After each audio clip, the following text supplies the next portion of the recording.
Now, Michael spoke about the environmental crisis, but we all know that the environmental crisis cries into many, many other crises. You know, the social economic crisis, the inequality, the opiate crisis, just name it. And I would like to understand what is at the core. What is the cause? What is the cause of those crises we are now facing in the West 30 years after the fall of the Berlin Wall, when we thought, you know, end of history, liberal democracy has won, all will be fine. Who?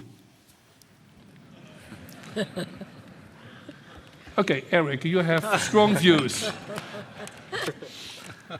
Well, I think I enjoyed Michael's lecture very much this morning, especially when he mentioned about liberal politics and its lineage beginning the Enlightenment, of course. I think we're at the end of a 300-year run of a liberal vision of the world. However you want to call it, or maybe some call it the modern. And I think that vision is in some trouble, not predicting its demise, not yet, but it's in some trouble now because in the last 30 years to this day, since the end of the Cold War, that liberals around the world have pursued a rather extreme ideological version of modern liberalism, which precludes and excludes other possibilities, both intellectually and economically, to the point where I think the leader of the liberal world, the United States, of course, had committed what Paul Kennedy defined as imperial overreach, both externally and internally. Externally, it's gone too far in trying to impose its vision on the rest of the world, on so many countries, to some extent, in some cases militarily, to rather disastrous consequences. And internally, it's taken this vision of the world which places the individual as the autonomous basic unit of society at the center of the universe. Internally, it's gone pretty far since the Reagan and Thatcher revolution with the neoliberal economic doctrine that has led to tremendous inequality in developed countries that are generating this backlash against the liberal tradition, both the liberal tradition and globalization itself. Mm-hmm. And these problems are not being solved. So I think that's partially how I see it from the outside, from a non-liberal society, the trouble with the liberal vision. José Manuel, what's the cause of the many crises we are facing? I think that, first of all, I agree that globalization is a main driver for this angst, this anxiety that we have today in our societies. I'm speaking now more about the Western society, so mm-hmm. Europe and Americas. I think that was certainly very much aggravated by the financial crisis and austerity policies and the impact that it had for us in Europe. Mm-hmm. A very specific issue is this movement of refugees and illegal migrants that has put a lot of pressure in some societies that were not used to deal with multiculturalism or diversity, or they thought that they had enough of that, and that creates a backlash. So there are many causes. There is not a single cause. Mm-hmm. And by the way, I think we should avoid easy simplifications. In fact, that's one of the intellectual devices, if I may say so, of populism, les grands simplificateurs, is to make this kind of simplifications. I want to go to another place where there are problems, which is Hong Kong. And in Hong Kong, you have a few million people who are promoting, fighting, protesting to keep their sense of freedom and democracy. And there is that civilizational state, China, who, if I read the newspapers well, has a problem with those millions of people who are fighting for their freedom and democracy. What's the problem of China? Leave those people alone. Well, They hadn't been left alone. They were ruled by Britain for a long time. Yes. The Brits. It's always the fault of the British. by force, by the way, through wars, of course. And Hong Kong came back to China peacefully. So there's an important distinction here. It was taken by force, returned in peace. And that's a great achievement. And in Hong Kong, we have this structure called one country, two systems, which means that Hong Kong has this thing called the basic law. It's a mini constitution, so that it's autonomous. It's an autonomous region. It's called a special administrative region. So it runs its own economy, its own legal system, and its own way of selecting leaders. And the current protests, of course, are driven. There are many interpretations. I tend to see it as being driven in part by a lot of economic grievances that also inequality, actually. There's a lot of undercurrents, but also these undercurrents have been politicized into dissatisfaction with the one country, two systems approach. And that's unfortunate. So obviously you cannot break that system. It's like trying to break the Constitution of the United States. So Hong Kong will need to, within the legal framework, within its constitutional framework, it needs to find, I hope it will, a way forward to solve these problems in a peaceful manner and in a manner that respects the rules that are currently governing the territory. And I'm confident eventually they will get there. I mean, these protests have been violent at times, but not nearly as violent as the ones being taking place in Paris. Not even close. and the police tactics not nearly as aggressive as the Parisian police. So I think in comparison, I'm rather sanguine. Eric, please. Yes. Can you just take that same discussion, Eric, to Taiwan and kind of how you see, because I think my own view is I think the West easily misinterprets where Taiwan is, where it's headed, the relationship, the one China policy, and how that actually is going right now, particularly in the face of an election here in Taiwan in the very near future. Well, again, it's part of history. History is so important here. I mean, China emerged after World War II in tatters. The country had 100-some years of horrible time, being invaded, colonized, and yet it emerged in one piece after World War II. Luckily, in bad shape, but in one piece.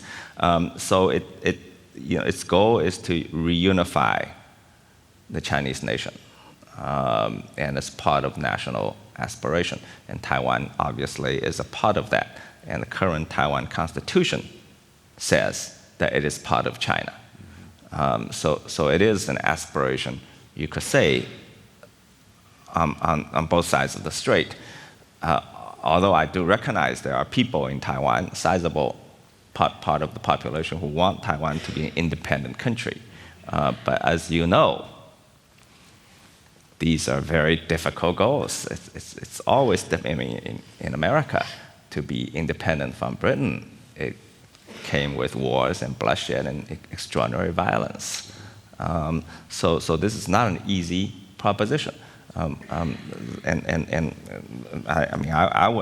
hope one day the Chinese nation will be unified in one. That's our goal. But Eric, so you gave an interview for NRC in which you mentioned that the legitimacy of the Communist Party, which has total control of your country, is based because of the people. It's the people of China who legitimizes the Communist Party, right? But talking about what Michael mentioned, if you read other reports of what's happening in China, there is a politics of fear. There is this surveillance, the credit system. There's even a kind of gulag, re-education camps. I mean, what's the real legitimation of this Communist Party? Well, I think the legitimacy of any ruler or any rule on a long-term basis must be rested upon whether it delivers for a vast majority of the people that they govern. Okay? If they fail to do that for long duration, they will lose their legitimacy, period. And this is something not to be complacent about. My analysis is that the party has been successful so far is because they have this sense of crisis, this sense of they're not complacent. They keep thinking, what can we do to keep delivering? That's what I worry about liberal societies, because they have, as an outside observer, okay, I'm not, the liberal societies have these rulers, these elites, that somehow take their legitimacy for granted. So they say, we're legitimate because we're liberal. Liberalism grants us legitimacy, doesn't matter, no matter what. And you're illegitimate because you're illiberal. Therefore, so that kind of complacency, I think, may defeat liberalism, which will be unfortunate. I like to see a world where there are many different ideas of how to govern, but that will be the danger of liberal societies. Current Chinese party and the state are not in danger of that because they are constantly and have this sense of crisis and how to deliver, and that's what I mean by legitimacy. There's a what you rest legitimacy on is, on the one hand, just an empirical question. All governments succeed only to the extent that they deliver in some way. The issue that you raised with Taiwan, I think, goes to the heart of a very important problem. And that is, if there are millions of people who want to govern themselves, does nationalism always trump self-government? Well, that seems to me a rather urgent matter, especially since the nationalism that would trump self-government is that of a one-party state. Well, it depends. And that's not a question of the problems of liberalism are evident, but the fact that liberalism or Western societies have enormous problems, and I come from a country where we have a very, very big problem, starting with the president. The fact that there are problems doesn't legitimize any other form of rule. Well, that's exactly my point. The fact that we have problems doesn't legitimize you either. I'm not asking. I'm not asking you to legitimize me. But let me take your point. Let me take your point. I think the issue here is how you define the people. Right? I mean, I define the people as the Chinese people, which includes Taiwan. So I mean, do you define the Spanish people as including Catalonian people? Then, if you define Spanish people, Catalonian people as part of Spanish people, then you will say that their aspiration for self-governance will be illegitimate because people in Madrid have a say as well in Barcelona, right? But I mean, I know it's a debatable issue. You can debate that. You could come to me and say, Taiwan is not a part of China. I would disagree with that, but that's the issue that we're debating. But you can still say that Taiwan is a part of China, but if the vast majority of Taiwanese want to govern themselves and establish their own rules. And the vast majority of people in Shanghai don't believe that. And we have a say in that too, just like the vast majority in Madrid also have a say in how Barcelonians should rule themselves. They think so, at least. But then it becomes a That's question. too abstract. These are strong arguments. I'm treating them with respect. But then the issue becomes: how does this get adjudicated? Well, how does this get done? I understand China that. wants to essentially absorb Taiwan, but the worry that everybody has externally is that beyond these issues of political theory, this will come down to a matter of force, just as when the one China, two countries system ends in 2047, that a lot of people in Hong Kong who'd like to remain free will not be free. And a lot of people in Taiwan who would like to be free will not in the end be free. They will be unified, but on the conditions dictated by China. That's the issue, right? And I don't see a story here that begins to respect the longing for democratic freedom that you see in Taiwan and that you see in Hong Kong. That is a problem for you. It's how you get there. Even if you agreed that this is one China, you may have to live with the fact there are many Chinas. Well, I'm not so sure about that. I mean, what do you mean we have to live with the idea of many Chinas? I mean, Hong Kong obviously has its own mini constitution, which I think almost in modern history is unprecedented. Mm-hmm. I can't find an example where one nation state could be so tolerant as to have its sovereign territory, a part of sovereign territory, completely ruled almost autonomously with its own constitution. So I think I'm optimistic that we could resolve these differences amongst ourselves. And let me also help, if I could, relieve your anxiety a little bit, as you earlier pointed out about the potential for Chinese dominance of the world. Let me say this: I will wager a bet today that in 25 years, when we return for the 50th anniversary of the Nexus conference, that you're very welcome. that China will not be dominating the world at that time. And I'll wager that bet for two reasons. One is because I don't believe China intends to dominate the world. And number two is, even if they did, they would fail at it. Because we moved way past beyond the age of dominance. I think it will be difficult for any one power to dominate the world. It's the wrong mindset. And let me, if I could,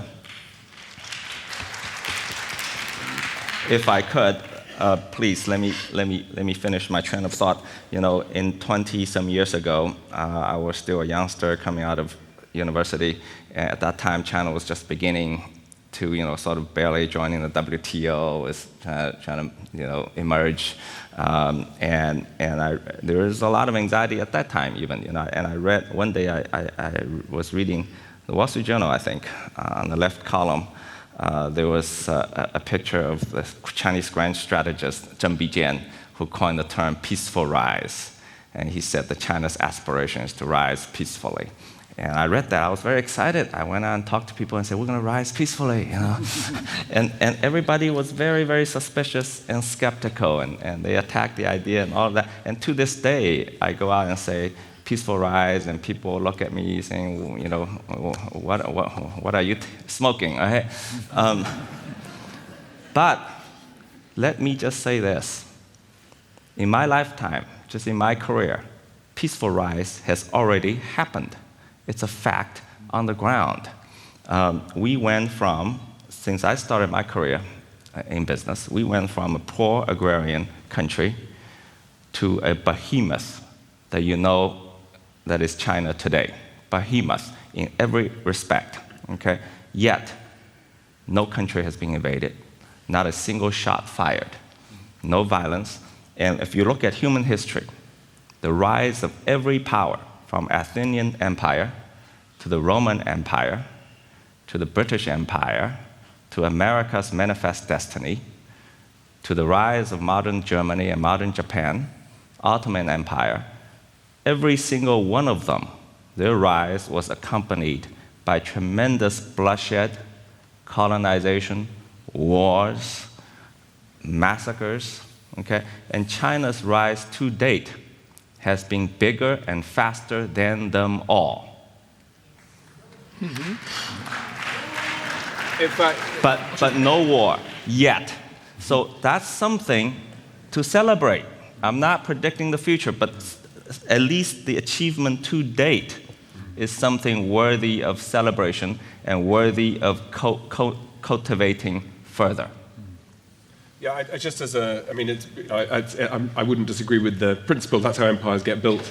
But the most effective form of empire building, which explains the pathology of all the world's great empires, a negative thing, is always through accommodation, right? It's just the problem is historians focus on the bloodshed and the violence. So there are obviously cases where the native population of Australia is essentially genocide, or mass murder anyway. But generally, the way in which things work are when people are incentivized to work with you. And that means that there are expansions of empires that are not just done through force of arms. Sometimes military is a very important threat to open up the doors, but things that are sustainable are about finding working exchange relationships with each other, right? So that's the reality of how empires really get built. And so the big question is, in what way is this metric of China and its massive economic power, what kind of stake is it going to take, and what should it take, right? And what does it want to take in a world that's changing very quickly, where it's a neighbor with Afghanistan, and yet has sat out of the story of the last 41 years. What role should China play as being part of the neighborhood, right? And why hasn't it played a role so far? And will it help make things better in Afghanistan? Will it help things worse? Will it listen, and who will it listen to in terms of shaping? And you can replicate that question with every single country that China shares a border with, but obviously it's much more expanded than that elsewhere too. The first step is obviously do no harm and peace. And I think China is dabbling at Afghanistan a little bit now. They're trying to host this thing. Conference. Yeah. But I don't know whether they'll succeed. But if you look at in 1949, when the People's Republic was founded, China had, I think, shared borders with 16 countries, land borders, right? China had territorial disputes with all 16 countries in 1949, right?